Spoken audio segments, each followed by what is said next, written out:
really jarring, and it felt kind of echoey in here.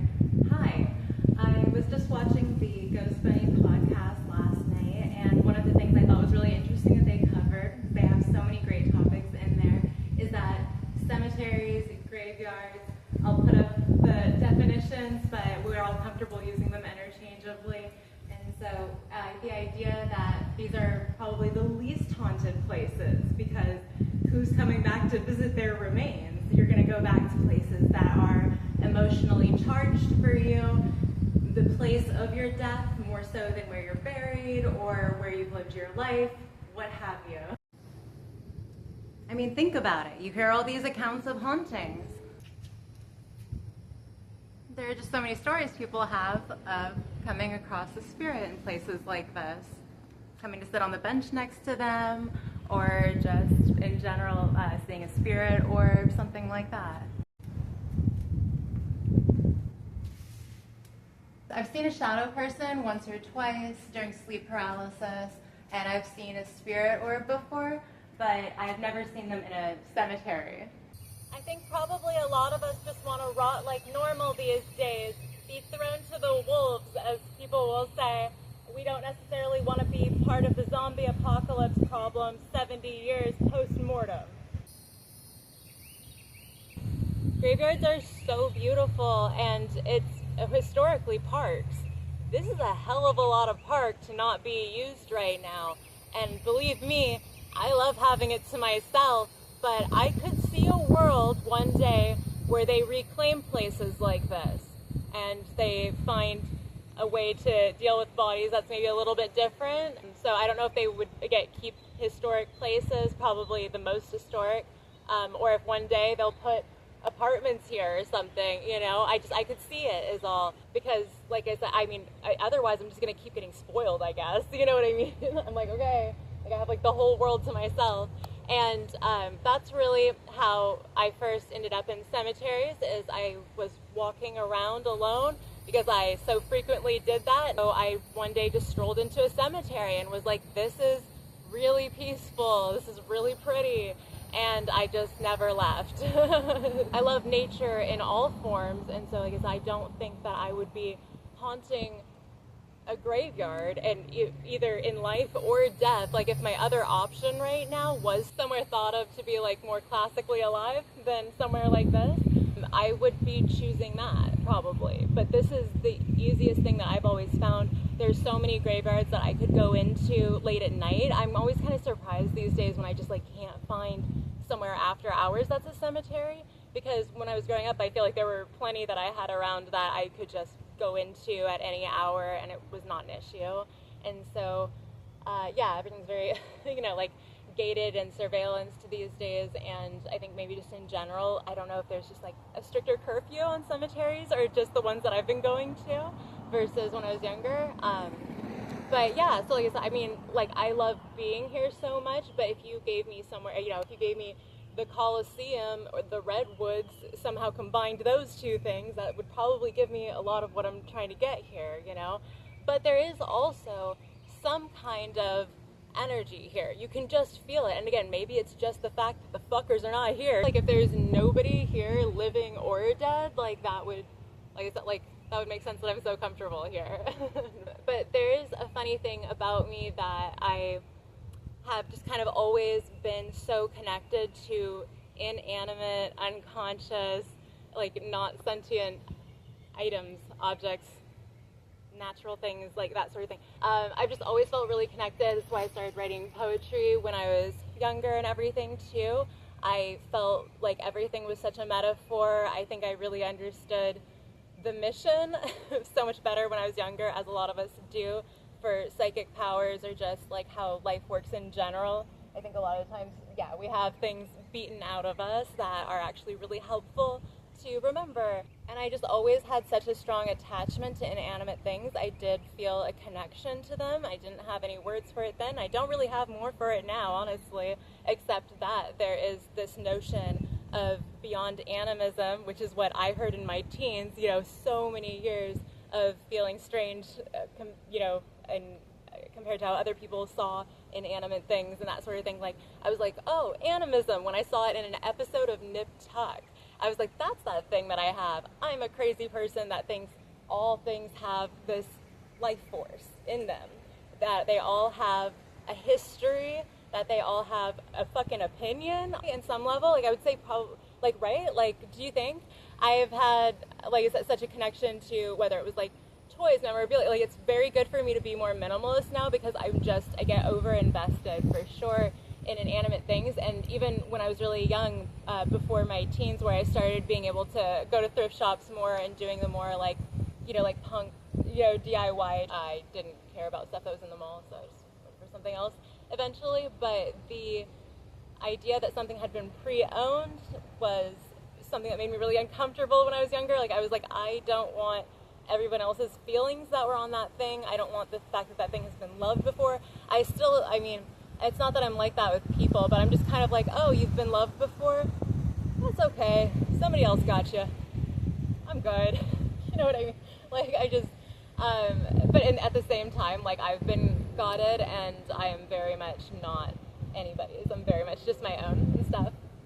It was always very strange for people. I think that I was so attached to things, would give, you know, a plant a name when I was younger, if it was mine, or just whatever. But yeah, like, so I would just, like, always hold on to toys, like, way past their prime and stuff. One of the things that I've just realized recently, I've probably only told this to one or two people in my whole life, but I had this, have this thing. I don't live in a household where we have eggs in the fridge anymore. I actually just got eggs for the cats to eat, but I haven't started scrambling them and, like, making them for them yet, so I haven't had this experience yet. So it's been, like, years since I've gotten an egg out of an egg carton myself. But yeah, I've always, here and there, had these moments where I could just tell that an egg wanted to be next to the other one. So when I would remove an egg from the carton in the fridge, not all the time, probably not even most of the time, but sometimes there was this moment that I would have where I would go, oh, I can tell that this egg still wanted to be next to that one, and this would be the better egg to grab. And then sometimes I would mess it up, and I would go, like, wait, hold on, I don't think I did that right. And I know it sounds so, like, classically, like, OCD and weird and insane, and this is why, like, it's not like I was, like, hiding telling people something like that per se, although yes, I totally was, because I was very used to hiding other things like hallucinations and stuff like that at the time, but I, like, also just didn't know what it was. So it was kind of like, what the fuck is the point of mentioning this weird thing that I have with the fridge, like, if there's not an actual answer to what the fuck it is, you know? And I guess I didn't really think anybody else might have an answer to that. The people that I've mentioned it to, I don't remember them having a lot of input in it, but yeah, I just, I think they were just kind of like, oh, just like another weird thing you have or whatever. But I just realized, because I've been digging so much into listening to other people that are, like, psychics and, you know, mediums, whatever, more recently, it's like, I kind of suddenly realized, God, maybe in the last few weeks, that it's probably just that what I'm sensing is the thing that has the most feelings that's in the fridge. How can I put that? So, like, I think that eggs are the thing that has the most identifiable, connectable mentality or feelings, whatever, like, emotions in the fridge. You know, like, you could think, like, oh, maybe it would be like dead meat, or maybe it would be like the living fresh vegetables or something. Or maybe you would think, oh, of course, that's so obvious. Like, if I was going to guess from a list, like, who has the most feelings in the fridge, it'd be the egg, you know? As everybody says, it has everything in it for life, so that's why it's so healthy for you to eat it. So I just would, like, read feelings off them and stuff, and I would just, like, put them back the right way. But I do that with lots of things. I always have, don't really think about it, just kind of go, like, oh, your feeling was that you don't mind me being here, you do mind me being there, you know, like, that kind of thing. And in cemeteries, there's always been this incredibly welcoming feeling to me. I've always loved being here so much. Anywhere that I've been, from the smallest, like, you know, a dozen headstones in it, to big touristy ones, like that one with the castle in Indianapolis, which is probably one of the more, like, densely toured ones that I've been to ever, or in a long time. And so probably ever, like especially for going like a good handful and stuff. But yeah, so the feeling here is just a beautiful park day surrounded by moss-hung trees, a bunch of beautiful stonework. It's just so chill. I think it would be hard not to feel comfortable here, but of course my favorite energy reader says that graveyards are musty, so I must have olfactory fatigue. I'm sorry about the wind, but not enough to change it. Okay, so the weather's actually perfect today. Anyway. Okay, I'm just gonna have to go for it. Windy day. The ghost of Nebraska. No, so yeah, leads me to my next story when there's like an issue but you're not willing to fix it and it's kind of lovely anyway. I've only ever had positive experiences in cemeteries, except for one that I can think of where I went there and it was somewhere that I had been passing a good amount. It wasn't the best part of town by any stretch. It wasn't the nicest plot, not what I would usually find myself in, but I don't care. Like, I'll just go say hi. I'm friendly enough in that way. And so I didn't think about any of that before. I didn't think about like, is this my normal audience? Is this my normal, what I normally attract? It was just somewhere that I passed a lot because of the area that I was in, and I thought, let me go in here. And so, do we need to get away from the lawnmowers or no? This is so pretty. So there I am, whatever the hell my name is, sitting there in my car, throwing a nice pity party that I never throw over the fact that I just kept weathering the storm instead of finding a solution to, or just like a way to handle better my telepathic dreams. So anyway, breaking this up while I move around and it gets noisy, but so I'm at this breaking point for the moment about these psychic dreams that I'm having. And, you know, a girl can only take so much. So I just definitely allowed myself to have a good cry about it one day, just being like, okay, I'm normally the stoic scientist on this. I'm normally just using my dream diary, kind of like trying to wipe the slate as best I can. But yeah, it just really upset me one day where I was just like, okay, like, how can you talk to me like every fucking night? But this is what reality actually is. Like Soylent Green, I think the worst thing for you, it's people dreaming about this whole, like them at their best, but like in this like dreamscape cat and mouse, but also them at their worst, but then they're still showing up anyway, so then it's just kind of like, well, they're still here. I don't know, you know what I mean? So it's like, what do you do with any of it? And so anyway, I was so upset about it at one point, and I went to the, ooh, come over here to this one. So I went to the cemetery thinking like that would cheer me up, that would stabilize my mood, as it always usually does.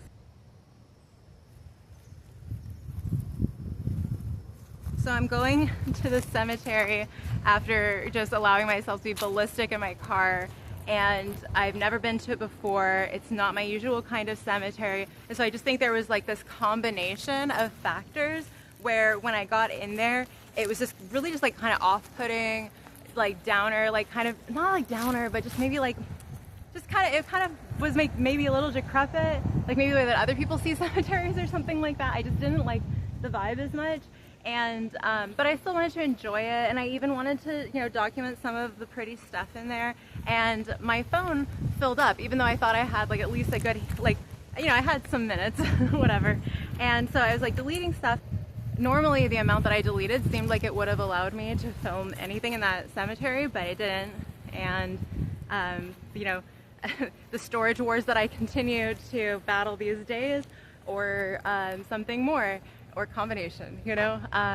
But yeah, it was just a good way for it to kind of tell me like, no, we're not really digging you bringing like all that sadness here or something like that. I don't know. It was the only thing that I ever had like that where I could guess maybe I wasn't the most welcome guest, because I really wasn't treating it the way that I normally do, which is my beautiful home that I respect so much, that I'm so careful to bring the best emotions too, and the most nurturing, optimistic, life-loving. Again, this is a place where there's nature, there are things, there are the lives that people have built, representations of the lives that people have built, and it just, like I said, it makes you think of the grand design, grander things, higher things, and that's what I like to bring into a place like this. I'm just looking around at the beautiful view while I'm making you look at me, which is just, this is not the hour to make you do that.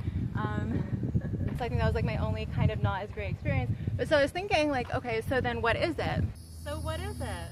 Why do I always feel so good, recharged, connected? Why does everything feel so good to me in the cemeteries that I go to? You can hear the bugs, the birds, you can see how it's probably one of the better maintained. Hey. There's an arboretorium? Yeah, arboretorium. Yeah, here in town that I cannot wait to go check out. It's supposed to be really big and gorgeous. Everything online looks really cool. And so we'll see how that compares. But I always, but it's definitely just the other side. I am screaming at you now. You can tell.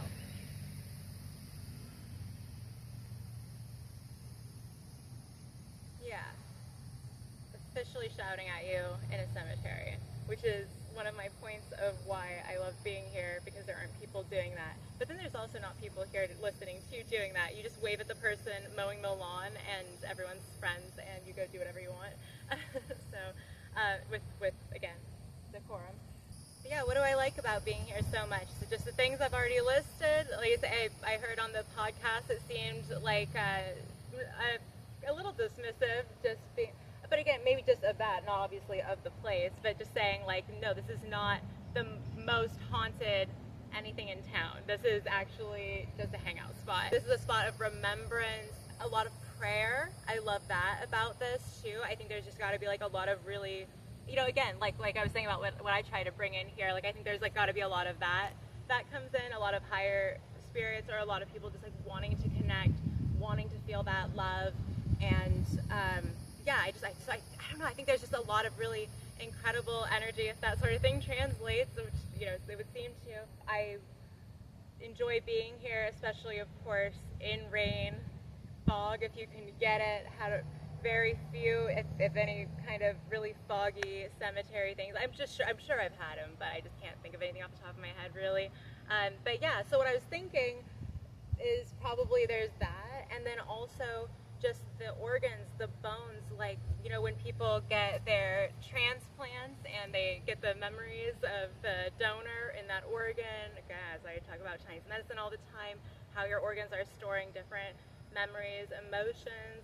They're all your brain. Your brain is just your brain, you know what I mean? So, I think the red ants are fond of me over here. No bites yet, though. Maybe I could be connecting to that too, is just like life lived remnants. If I'm going to have a thing with eggs, it would make a lot of sense to me that there's something that calls to me here. If you are a psychic, medium, anything like that, please let me know. I've never heard anybody else say anything like that about like getting things from the fridge. Of course, you hear people talk about the higher vibration of different foods, like if it's a living food versus dead meat or something like that. Like if you have like a living vegetable or whatever, and how you can raise the vibration, they say, like, of your body just by having higher vibration foods. I don't have a ton of oil on right now. I was like, hey, I've never fidgeting like this. I don't have a bunch of oil on right now. So what I'm going to do is just assume for the time being that it is what I've just been saying, that it's just the remembrances of everything in a place like this. I think you get a full range, and I think that's why it's so great to come in here and think about a full range of things, including whether or not, again, society will have something like this forever, or just a few of them, or how we'll continue to evolve as a species, whether it's burial mounds, pyres, or something like this, however, boats lit on fire with arrows, like how we do this kind of thing does evolve, and it's very culture specific, and yeah, I'm interested to see where it goes and what certainly if they ever change somewhere like this, I mean, like talk about classic horror movie stuff where it's just like, what are you gonna do with the land that was a cemetery? I guess you already fucking did this energetically, so you might just want to leave it like this for now. Like unless you've got some big, I don't know, spell to like help it out or something. I don't know what you would do. I don't know how you would neutralize a little bit, how you would baking soda it. So anyway, I feel like that's a lot of what I meant to talk to you about. I just wanted to like hang out and talk to you about that. Again, definitely check out Ghost Money podcast. I love the stuff they talk about. Again, Steve's love chair. Like, I love all my people that talk about how, you know, ghosts, you know, is it somebody visiting or is it a record playing of that person just skipping, repeating an energetic resonance, leftover loop thing. It's getting so hot out, the bugs all found the shade. That's the part that I wasn't thinking about there.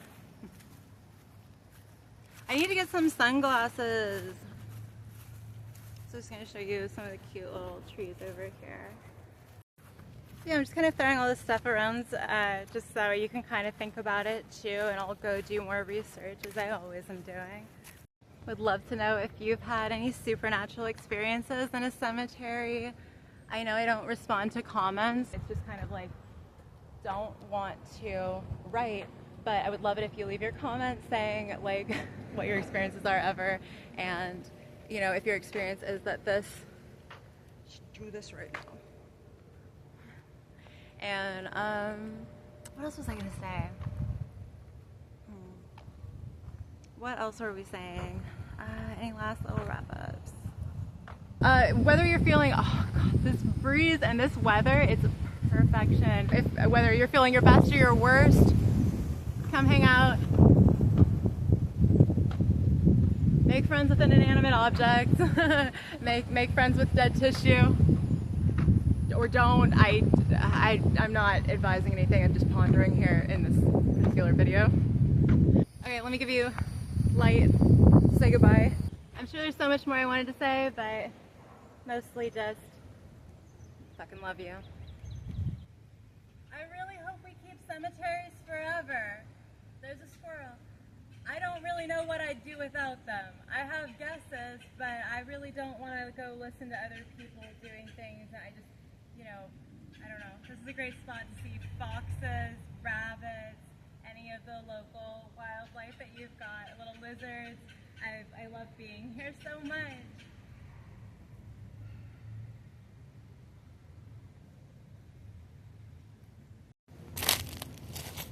Maybe I'll see a ghost here one day.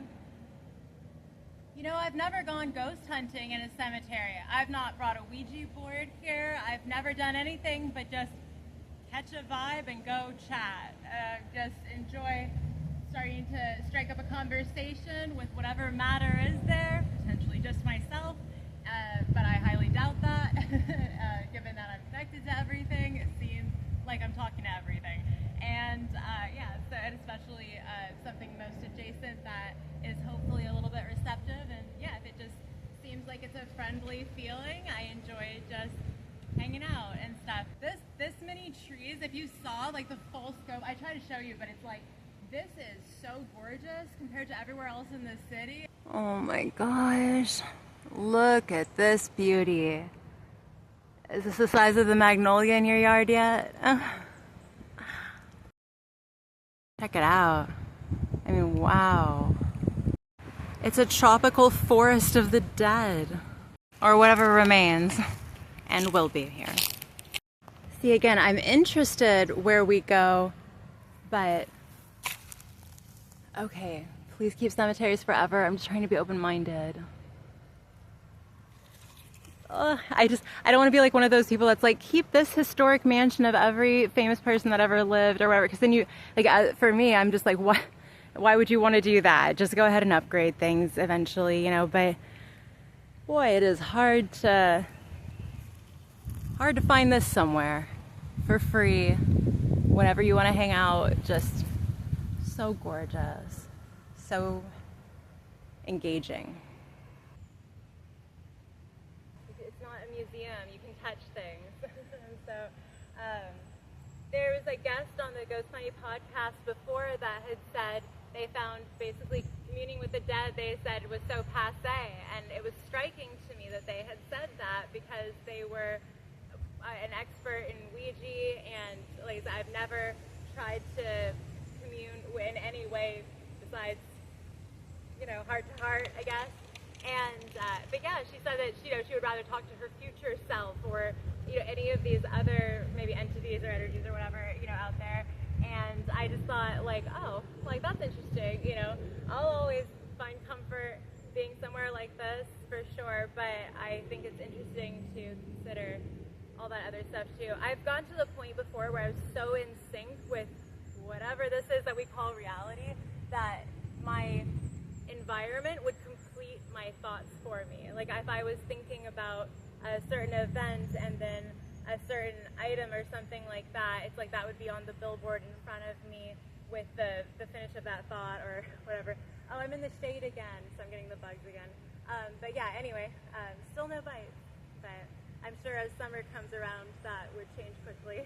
So it's just like I said, it's the perfect day right now. I think it was just such a cool night last night, and it's been so warm that it just, yeah, it's a perfect day. I'll see you out of my house. Okay, babe, our house.